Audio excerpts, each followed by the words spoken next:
ஒரு கவிதை, இந்த உலகம் பேருந்து நிலையமும் அல்ல, நீங்கள் புறப்படுகின்ற ரயில் நிலையமும் அல்ல அப்படின்னு ஒரு கவிதை. 3 வரி கவிதை தான்.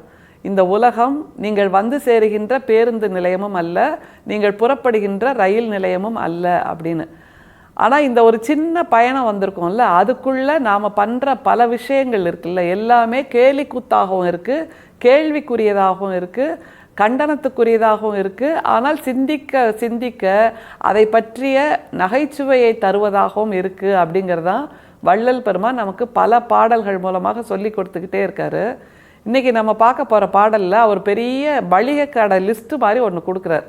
நாம் என்னெல்லாம் பண்ணுறோம் அப்படிங்கிறத இதை படிக்கும்போது நாம் இதை பண்ணலையே அப்படின்னு நம்ம யாருமே சொல்ல முடியாது. அந்த அளவுக்கு அவர் கொடுக்கின்ற பட்டியல் என்பது நம்ம அத்தனை பேருக்கும் பொதுவான ஒரு பட்டியல். இந்த மிகப்பெரிய லிஸ்ட் இருக்குல்ல, அதில் ஏதாவது 1-2 விஷயத்தையாவது நாம் நிச்சயமாக செய்திருப்போம். அந்த மாதிரியான ஒரு பட்டியலைத்தான் வள்ளல் பெருமான் கொடுக்குறார். முதல்ல பட்டியலை பார்த்துடலாம், அப்புறம் எதுலெல்லாம் நாம் இருக்கிறோம் அப்படின்னு டிக் பண்ணிட்டே வரலாம். சரியா? உழக்கரியீர், அளப்பதற்கோர் உளவரியீர், உலகீர் ஊரறியீர், பேரறியீர், உண்மை ஒன்றும் அறியீர், கிழக்கரியீர் மேற்கரியீர், அம்பலத்தே மாயை கேதம் அற நடிக்கின்ற பாதம் அறிவீரோ, வழக்கறிவீர், சண்டையிட்டே வம்பளக்க அறிவீர், வடிக்கும் முன்னே சோரெடுத்து வயிற்றடைக்க அறிவீர், குழக்கரியே பழக்கரியே கூட்டுவர்க்க கரியே, குழம்பே சாரே எனவும் கூற அறிவீரே. 5329வது பாடல் 6ஆம் திருமுறையில் இருக்கு. உழக்கும் தெரியல, கிழக்கும் தெரியல, மேற்கும் தெரியல, எதுவுமே தெரியல, ஆனால் எல்லாம் தெரிஞ்ச மாதிரி ஒரு நாடகம் நடித்து கொண்டிருக்கிறோம் அப்படின்னு வள்ளல் பெருமான் தெளிவாக சொல்கிறார். உழக்கரியீர். ஏன் உழக்கரியீர்? ஏன்னா உழக்குங்கிறது நம்ம முற்காலத்தில் பயன்படுத்தின அளப்பதற்கான ஒரு பொருள், ஒரு அளவை. அரிசி பருப்பெல்லாம் இதில் தான் அளந்து எடுப்பாங்க. அந்த உழக்கில் எது கிழக்கும் மேற்கும் அப்படின்னு ஒரு பழமொழி இருக்குது தமிழில். அந்த உழக்குங்கிறது ரொம்ப சின்ன அளவை. அந்த உழக்களவு கூட உங்களுக்கு எதுவுமே தெரியலை, ஆனால் வானமளவு எல்லாம் தெரிஞ்ச மாதிரி நீங்கள் நடிக்கிறீங்களே அப்படின்னு வள்ளல் பெருமான் கேட்குறார். இதைத்தான் ஔவை பெருமாட்டி கற்றது கையளவு கல்லாதது உலகளவு அப்படின்னு சொல்லுவாங்க. அந்த அணு அளவு கூட நம்ம இன்னும் கற்றுக்கலை, ஆனால் என்னவோ நம்ம தான் உலகமாக அறிவு ஜீவிங்கிற மாதிரி ஒரு நாடகம் பண்ணுறோம்ல, அதைத்தான் வள்ளல் பெருமான் உழக்கரியீர்னு ஆரம்பிக்கிறார். அப்படி ஒவ்வொன்றா சொல்லிட்டே வரார் பாருங்களேன். உழக்கரியீர், அளப்பதற்கோர் உளவரியீர். ஆனால் விட்டு விளாசுறது அப்படின்னு சொல்லுவோம்ல, அளந்து கட்டுறோம்ல, நான் இப்படி நான் அப்படி, எனக்கு இது தெரியும் எனக்கு அது தெரியுங்கிறது, அதுக்கு ஒரு அளவே அறியீர். அந்த விட்டு விளாசுறதுக்கு ஒரு அளவே தெரியலை உங்களுக்கு அப்படிங்கிறார். இதெல்லாம் நகைச்சுவையாக இருக்குது. ஆனால் முதல் பால்லையே 6 அடிக்கிற மாதிரி அவர் நம்மை காலி செய்து விடுகிறார் அப்படிங்கிறதா நிச்சயமாக சொல்ல முடியும். ஊர் அறியீர், பேரறியீர், உண்மை ஒன்றும் அறியீர். சரி, ஊர், நீங்கள் பிறந்த ஊர் எது, அதில் உள்ள சில சிறப்புகள் சொல்லுங்க அப்படின்னா அதெல்லாம் யாருக்குங்க தெரியும், பிறந்த ஊருக்கே போகிறதில்ல, சொந்த ஊருக்கே போகிறதில்ல, இங்கேயே உழண்டுட்டுருக்கேன் அப்படின்னு சொல்லிடுவோம். ஊர் அறியீர், பேரறியீர், அதைத்தான் சொல்கிறார். அந்த ஊரில் இருக்கிற 4 நல்லவங்க பேரை சொல்லுங்கள், அந்த ஊருக்கு சேவை செய்த 4 பேர் சொல்லுங்கள், அந்த ஊரில் என்ன சரித்திர சான்று இருக்குது, என்ன பூகோள சான்று இருக்குது, அந்த ஊரில் இருக்கக்கூடிய சிறப்பியல்பு என்ன, எதுவுமே தெரியாது. ஊரறியீர், பேரறியீர், உண்மை ஏதும் அறியீர். எதுவுமே தெரியாதுங்கிறத தான் உண்மை ஏதும் அறியீர், உண்மை ஒன்றும் அறியீர்னு தெளிவாக சொல்கிறார். கிழக்கரியீர் மேற்கரியீர், அம்பலத்தே கேதம் அற நடிக்கின்ற பாதம் அறிவீரோ. கிழக்கும் தெரியாது, மேற்கும் தெரியாது, அம்பலத்தே மாயை கேதம் அற நடிக்கின்ற அப்படிங்கிறாரு. கேதம்னா அந்த துயரம், அந்த கஷ்டம், மாயைங்கிற துயரம், மாயைங்கிற கஷ்டம் அற நடிக்கின்ற அப்படிங்கிறாரு.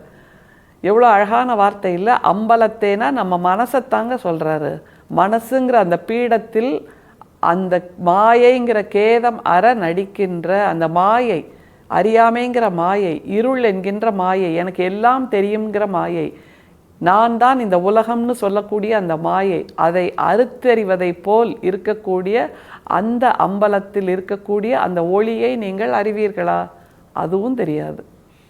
சரி, வேற என்னதான் தெரியும்? அம்பலத்தே மாயை கேதமர நடிக்கின்ற பாதம் அறிவீரோ.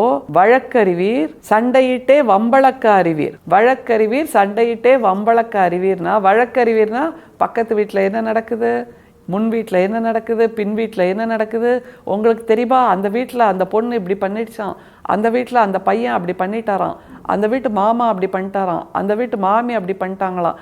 இப்படி ஒவ்வொருத்தர் வீட்டிலும் என்ன நடக்கிறது என்கின்ற அந்த வழக்கை மட்டும் அறிந்து கொள்வீர்கள்.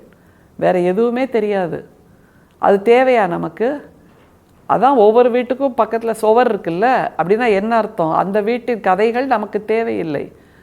அதுதான் அந்த சுவரின் அடையாளம்.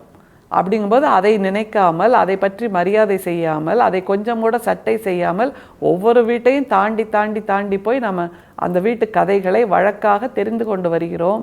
அது தேவையில்லை அப்படிங்கிறதான் வள்ளல் பெருமான் சொல்கின்றது. வழக்கறிவீர், சண்டையிட்டே வம்பளக்க அறிவீர், வடிக்கும் முன்னே சோறெடுத்து வயிற்றடைக்க அறிவீர். சண்டையிட்டே வம்பளக்க அறிவீர். என்கிட்ட வந்து மோதிட்டியா, இரு நான் உன்னை வச்சுக்கிறேன், நான் யாருன்னு தெரியாமல் பண்ணுறேன்ல, நான் யாருன்னு தெரியாமல் பேசுகிறேன்ல அப்படின்னு வம்பளப்போம். வடிக்கும் முன்னே சோறு எடுத்து வயிற்றடைக்க அறிவீர். சோறு இன்னும் பொங்கி கஞ்சியை கூட வடிக்கலை, அதுக்குள்ளே தட்டை தூக்கி கொண்டு வந்து அந்த சோற்றை எடுத்து போட்டுக்கிட்டு சுட சுட, ஏன் அப்படி சொல்கிறாருன்னா வடிக்கும் முன்னேங்கிறப்போ அந்த சோறு கொஞ்சம் கூட ஆறி இருக்காது, கை பதம் பொறுக்கின்ற அளவுக்கு கூட ஆறி இருக்காது. அப்படி ஆறாமல் இருக்கக்கூடிய கொதிக்கின்ற சோற்றை எடுத்து வயிற்றில் அடைத்து கொள்ள நமக்கு தெரியும். அப்படின்னா அந்த நாக்கு தடிச்சு போயிருக்கு, உணவை உண்கின்ற உணவு குழல் கூட தடிச்சு போயிருக்கு, சூட்டை அறிய முடியாத மாதிரி. அப்படி சுட சுட சுட அடுப்புலேருந்தே எடுத்து யாராவது சாப்பிடுவாங்களா? கிராமப்புறங்களில் இப்படி ஒரு பழமொழி இருக்குது, அவன் வயிற்று பசி வந்துடுச்சுன்னா அடுப்புலேருந்தே எடுத்து சாப்பிட்ருவாங்க அப்படிம்பாங்க. அப்படின்னா என்ன அர்த்தம்? கொதிக்க கொதிக்க அப்படியே கையை விட்டு எடுத்து சாப்பிட்ற அளவுக்கு பசியை மட்டும்தான் தெரிந்து வைத்திருக்கிறீர்களே தவிர நாசுக்கு தெரியாது, நாகரிகம் தெரியாது, பண்பாடு தெரியாது என்கின்ற மிக அழகான பட்டியலை கொடுக்கிறார் வள்ளல் பெருமான். சரி, சோறு எடுத்து அடைச்சாச்சு, வேற என்ன தெரியுமா? குழக்கரியே பழக்கரியே கூட்டு வர்க்க கரியே குழம்பே சாரே எனவும் கூற அறிவீரே. புழக்கறி தெரியும், பழக்கறி தெரியும், கூட்டு வர்க்க கறி தெரியும், குழம்பு சாறு எல்லாம் தெரியும், பசி மட்டும்தான் தெரியும் உங்களுக்கு. வம்பளக்க தெரியும், வழக்குகளை கேட்டுக்கொள்ள தெரியும், கதை பேச தெரியும், மற்றவர்களை பற்றிய ரகசியங்களை மசாலா சேர்த்து சொல்ல தெரியும் என்பது மட்டும்தான் உங்களுக்கு தெரிகிறதை தவிர வாழ தெரியவில்லை.